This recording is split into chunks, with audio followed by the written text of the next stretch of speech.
Greenleaf, all things Cheryl, chic in ragged clothing. And we're going to talk about who that sheep is very soon. This episode was everything. This episode was everything. Let's start. Lady Mae go to Atlanta to see Maxine. Maxine is in this fabulous big ass office with all of these flat screen TVs, everything in white, and basically talking to somebody. And so Lady Mae is basically looking around and thinking about this could have been her if she only didn't chase after the dick. We'll find out why I say that later on. So, the receptionist come to get Lady Mae and guide her into the office where Maxine Patterson is. And of course, Maxine Patterson is Patti LaBelle. And so Patti LaBelle tells Maxine that Patti LaBelle tells Lady Mae to come in, take her shoes off, take her red bottom shoes off, relax. What is it that you want? They start conversing a little bit about the older days. And they mention the fact that what they used to do, and Maxine says, well, we could order whatever it is that you want to drink and everything. So apparently they had their favorite drink. And so Maxine goes on and asks Lady Mae, she says, why are you here? Why are you here? Lady Mae goes on and tell Maxine that she's divorcing the bishop. But she didn't say that the bishop was the first one who put in the paperwork to divorce the bishop, and the bishop got to the paperwork first before she did. She didn't tell her all of that. And so basically this is when Lady Mae basically tells that want to go back to school, and basically she wants to get her own church. And this is when Maxine tells Lady Mae, you basically have your own church. And Lady Mae was like, I mean, what church are you talking about? And then this is where Maxine says, oh, this is Calverton. We have Calverton.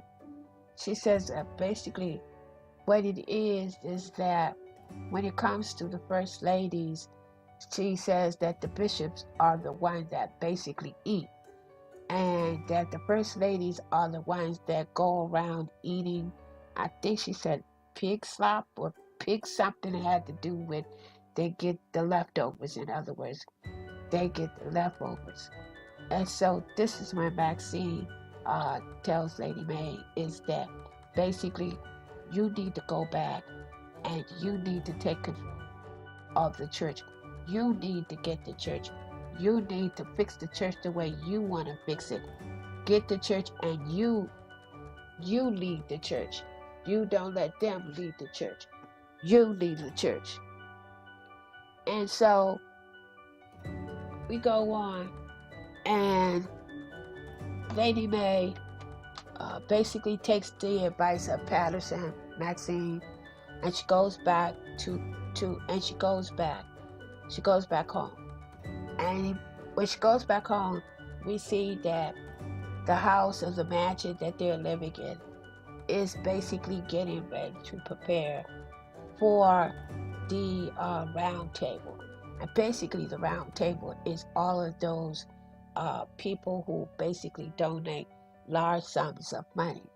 And so we see that the bishop is upstairs, and so Lady Mae goes upstairs, and she sees that the bishop is basically in the master bedroom where she is staying. So she asks the bishop, she says, why are you here? Why are you here? And so the bishop says that he's basically here to, take a shower because the maid was preparing the other bathroom, and that you know how guests like to basically roam through the house, and he just want to make sure that everything is okay. And so this is when Lady May and the bishop didn't say anything to each other. And so then we see that an old friend basically visit the bishop and Lady May. And this old friend's name is Percy Lee. And Percy Lee is the person who introduced the bishop to Lady May. Lady May basically wanted to know why Percy was basically here, because she knew that the bishop invited him for something, for a reason, and she wasn't quite sure. But while Lady May was basically upstairs getting ready and everything, Percy came in, and that's when the bishop told Percy that Lady May and him was basically having some challenges with their marriage. And so this is why the bishop basically invited Percy to this round table party and gathering. But Lady May knew that there was a reason, and that was the reason. Then we see that everybody is basically gathering and everything, and we see where Kevin basically is calling all over the place, trying to find, baby Nathan, and trying to find Charity. Charity has lost it. Charity has lost it, guys. I mean, seriously, this woman has gone off of the deep end. And so, while Kevin and Aaron is basically at their apartment trying to find and figure out where Charity and little Nathan is, we see that the bishop and Lady May, they're all at the house, and everybody is basically coming in. Clara has come in. They invited Clara in to try to will her in, because Clara has not yet, signed over or given them the $2 million so they can clear up this financial thing that they got with the IRS. And so all of a sudden we see that everybody is basically at the house, right? Everybody is at the house. Everybody is gathering.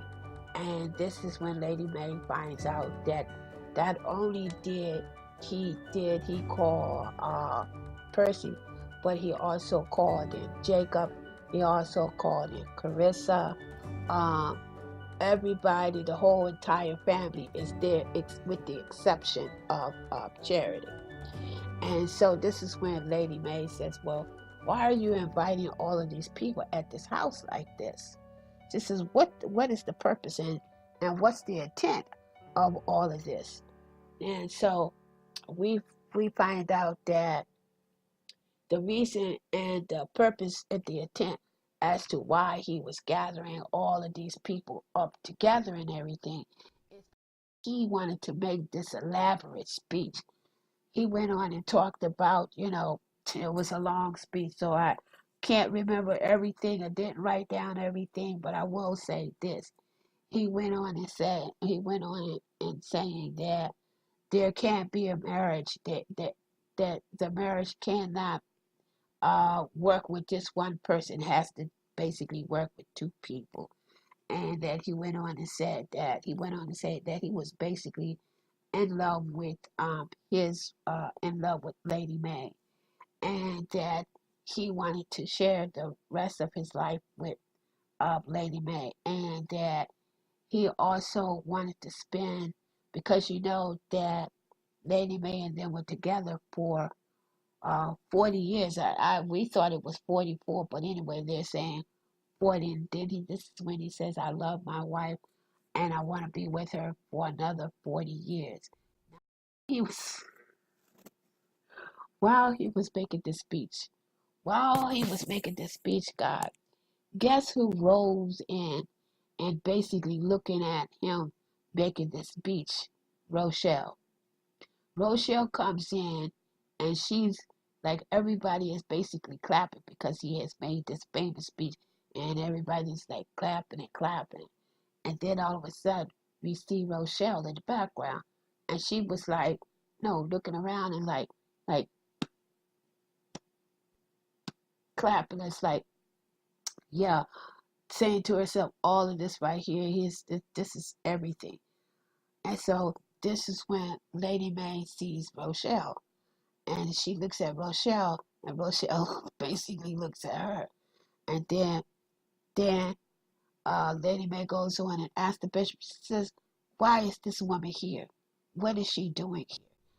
Remember earlier in the day, the bishop had basically told Lady Mae that everybody had RSVP except Rochelle, and so this is when the Lady Mae said, "Well, we hope that she don't show up." Well, guess what? She did show up, and so then this is when Lady Mae tells the bishop, she says, "Look, you're gonna have to get rid of this woman. You're gonna have to take care of this woman. It's because, hey, she need to roll. She need to go, and she get rid of her." And so the bishop says, "Okay, okay, okay. I'm gonna do that. I'm gonna basically get rid of her." And so while the bishop is basically, you know, uh, getting ready to talk to Rochelle, uh, I know, basically, well, I'm trying to set this up. I don't know, was it after the bishop talked to Rochelle or before? Okay, yeah. There we go on. Before the bishop basically talks to uh, Rochelle, we see that uh, Rochelle sees Darius and Grace together, right? Now, remember, I said sheep and ragged clothing, right? Sheep and ragged clothing. Let me tell you guys, I was hooping, I was hollering, I was screaming and hollering because I called it. The reason why I said I called it is because Grace had basically introduced Rochelle to Darius, and uh, Rochelle tells Grace, well, who is this fine specimen and everything? And so Grace says, well, this is my boyfriend. And so this is when Rochelle said, well, no, and then Clara was basically there too. And so Clara said, well, where have you been? I haven't seen you in church.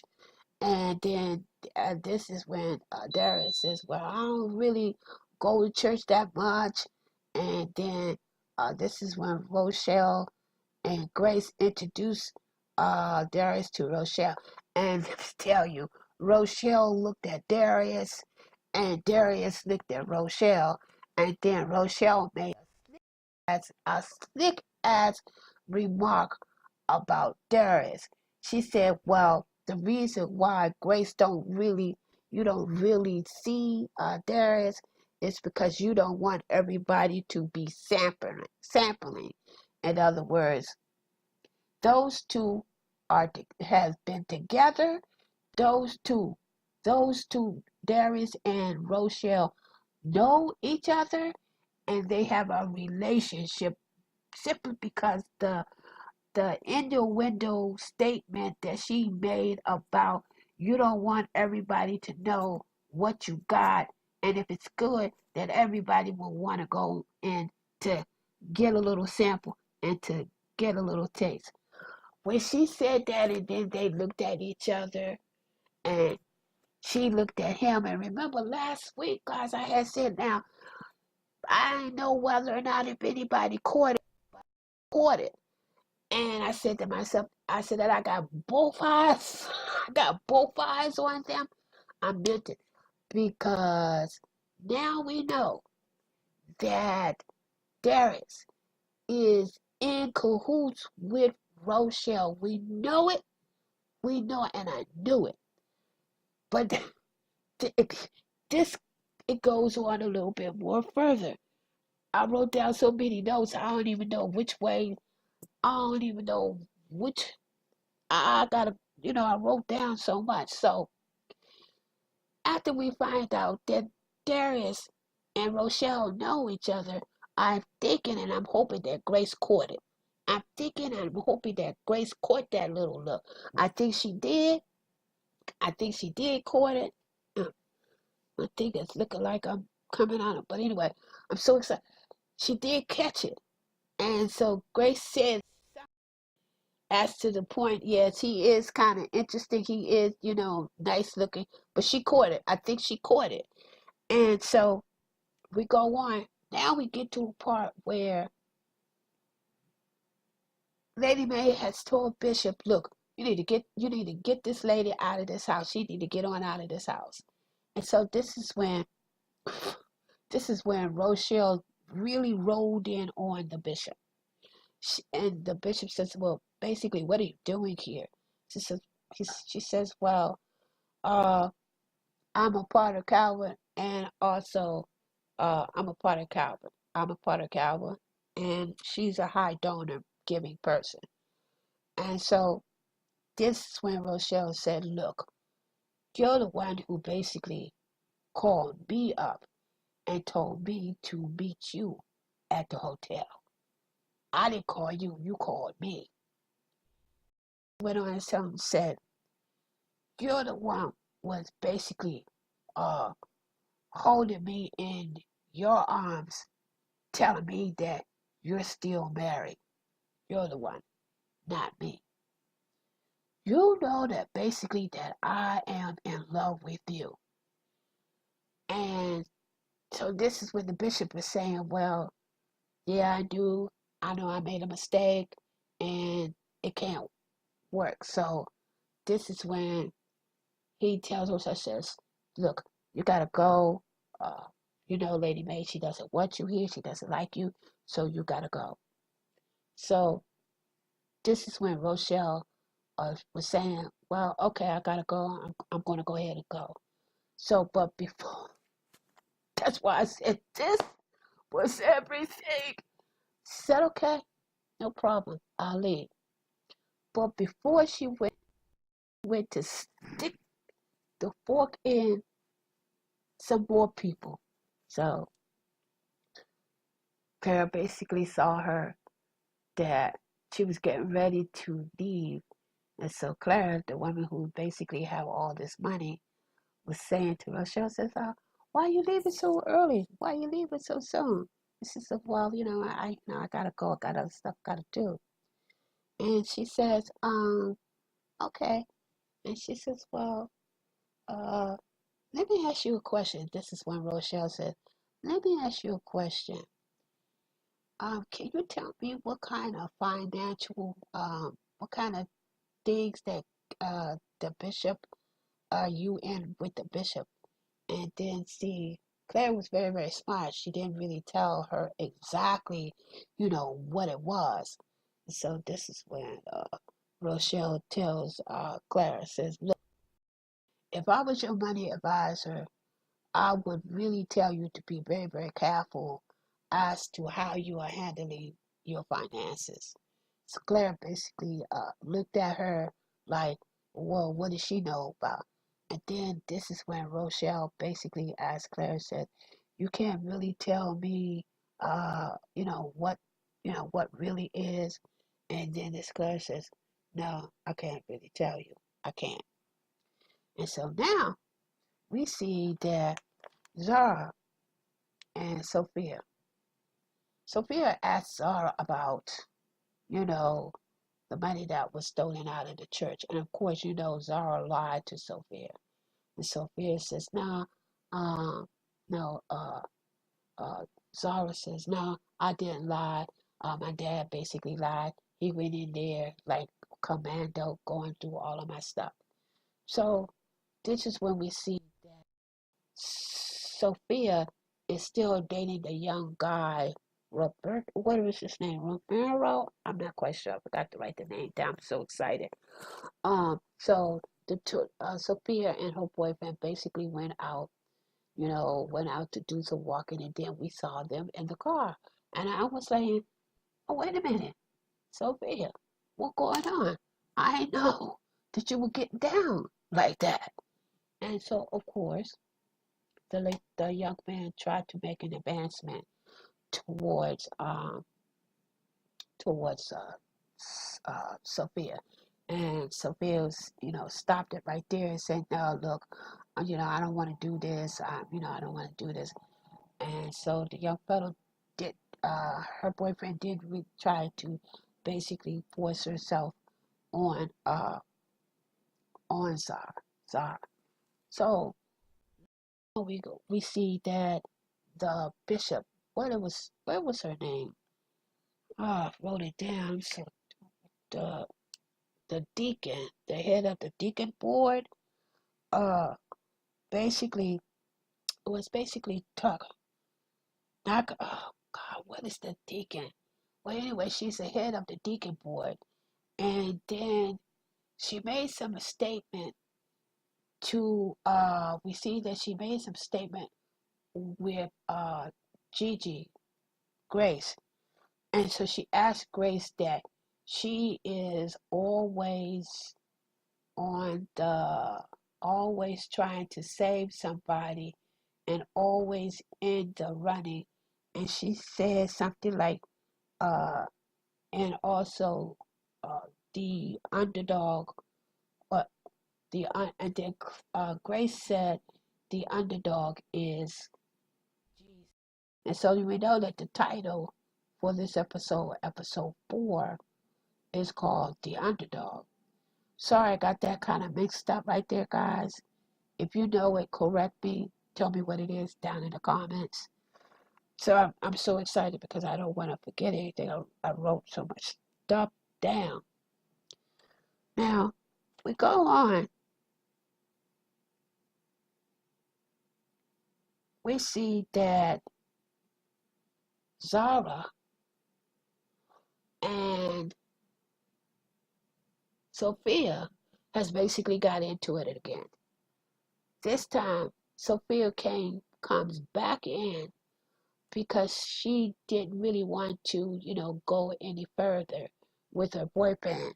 And so she tried to basically talk to Zara and said that she believed that her boyfriend basically wanted to have, you know, sex with her. You know how sarcastic Zara can get, and plus she's really mad with the fact that, you know, she can't see Isaiah and everything. And so this is when Sophia noticed that Zara had went on to her laptop and was talking to Isaiah. And so this is when Zara and Sophia started to get into it. And so she told Sophia told Zara that she was basically a little, what she said, she told that Zara told Sophia that she was the God's little bitch. And I said, you said what? What? I looked at her, I was like, you didn't call her God's little bitch. And then this is when Sophia said, no, this is when Zara said, I should slap you. And so I was like, oh, Sophia's getting a little bold. Sophia said, go ahead and do it. Go ahead and slap me. She says, I want to see exactly what you learned from Isaiah. She said, go ahead. Because remember, Sophia had called Isaiah a pile of trash. And I was like, oh, they really throwing it they throwing it this time. And so we go on, and they're scuffing and everything. They're scuffing. So finally, Carissa comes in and breaks it up and everything. Up the fight. Then we go on, and we see that, let me tell you, Charity. But before we see that, the bishop comes in, not the bishop, but the deacon basically comes back to Grace and asks her if she wanted to be head pastor, because she knows that with all of this tax issues and everything that's going on with her mother and father, that they're going to be needing a head pastor. So she's trying to get everything straightened out, because she knows that eventually stuff is going to hit the fan. So she's trying to straighten it out before it hits the fan. And so we go. This is when we see this is when we see Zara, the bishop. Now this is when we see Zara, Jacob, and Carissa. Jacob has basically took the offer up of his mother by taking Zara to his mother so she can kind of like straighten him out. And Carissa is not having it. She didn't want to have Zara to be at the Lady May's house. You saw the expression and everything on her face. She wasn't really feeling it. She didn't really. And then of course Zara is acting up for her little self again. And so then we see a scene. Charity has lost her mind. She has lost her mind, guys. She's lost her mind. She's singing her little heart out. And this old lady is basically playing the piano. And the old lady says, you sound so good. You sound professional. Then all of a sudden we see some policemen come in. And the policeman said, Charity Greenleaf. And then the lady who was playing the piano, who was playing the company piano, says, I knew you were famous. I knew you were. And that's when it went off. Young girl, y'all should have been in the apartment with me when O'Shell and Darius connected eyes. And she said that little thing that, you got to be careful. He's so handsome that everybody will want a sample. I said to myself, I knew it. I knew it. I couldn't call it. I knew it when he first came on the scene in season 1. And he was so hypocritical of the church. In season 2, kept digging in on Grace. But Grace is getting blinded by the dick. Let's just get real with it. And that's basically what Rochelle is saying, that the dick, you want to sample it. And so I said, I knew it. I knew it. Sheep in ragged clothing. I knew he was. Now, I don't know what the writers was doing at the writers' table, but this time they were saying, look, the way they was writing as if this was the finale. But this is only episode 4. So I was like, 1, 2, and 3. But 4, they went off the chain. They really dug into it. But only one thing, I'm hoping that it's good, but I don't hope that they go too far off the bend. Now, I want to know my recap.